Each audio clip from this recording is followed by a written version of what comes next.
Hello all, and welcome to the Wallace and Gromit Chronicles. This new series where I look back at all the Wallace and Gromit content there is, and rank them in order of which I think are the best and worst. From the shorts to the games, the feature films to the adverts, no West Wallaby Street stone will be left unturned. And where else do we kick it all off than the short that started it all, 1989's A Grand Day Out. Let's go!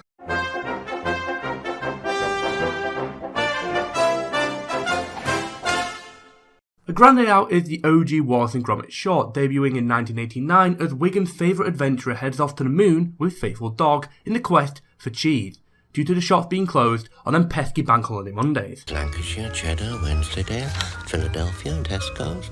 Once there they encounter a pay-to-use oven which really wants to ski before leaving and gathering the cheese they set out to get. Nothing too dramatic, if anything on paper seems very mundane, especially compared to every other piece in the series. Later shorts have them involved in much more shithousery than they do here, but then again there is something relaxing and quaint to see a bold Lancastrian head to the moon to get some cheese for his crackers. No crackers, Gromit! We've forgotten the crackers! And we have to remember that this was a graduation project by Nick Park for the National Film and Television School that he started in 1982. It was never intended to become the phenomenon that it is now. That and the fact Park said in the book The World of Wallace and Gromit, the film was originally going to be 40 minutes long and feature a whole load of characters like aliens and all sorts. There's going to be McDonald's on the moon, and it was going to be like a spoof Star Wars. Wallace was going to get thrown to a prison and Gromit was going to have to get him out. In other terms, a Wallace and Gromit moon-based hide/rescue mission fuckfest. Damn, that would have been fucking glorious. These plans were shelved when Aardman came on board in 1985, and someone mentioned it would take a further 9 years for Park to complete the film if this was included, so it was scrapped. Sad times for everybody. Sad times. One thing that is very clear to see is how rougher the animation and models are, with Wallace in particular looking very different to the bold cheese lover we all know and love. Fingerprints are more clearly seen on the models, and certain aspects of the model, such as Wallace's neck or the sleeves on his shirt, do look odd in certain moments, almost like they are made of plasticine. It does give the short a more unique visual style compared to the other works in the Aardman catalogue, and fits well with the more mundane narrative. It has a very raw and homemade feel to it, mainly because it is raw and homemade, and I do enjoy that visual style.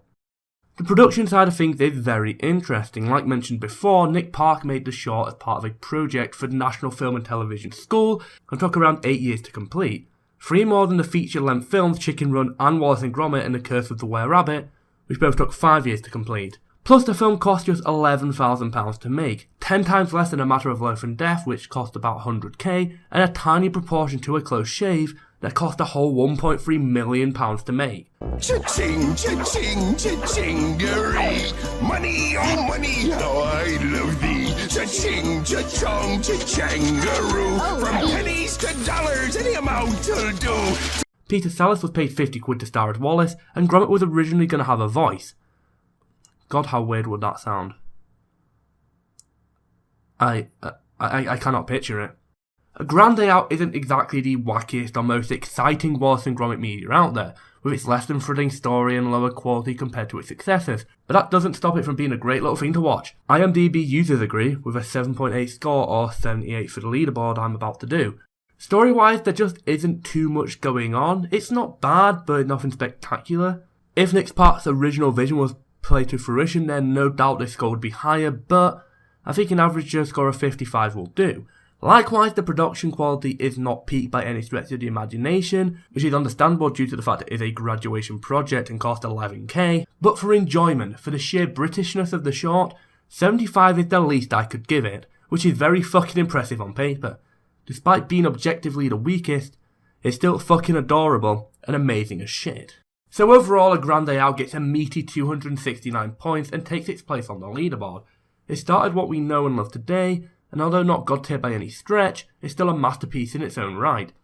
If you enjoyed this or want to see the next one of these, then like, comment, subscribe and all that jazz. It really does help out. Another series that I'm going to be doing called Quest for the Best, where I review and rank a whole host of films, is coming very soon, as well as more Aardman goodness. So I'll see you guys when I see you. Bye.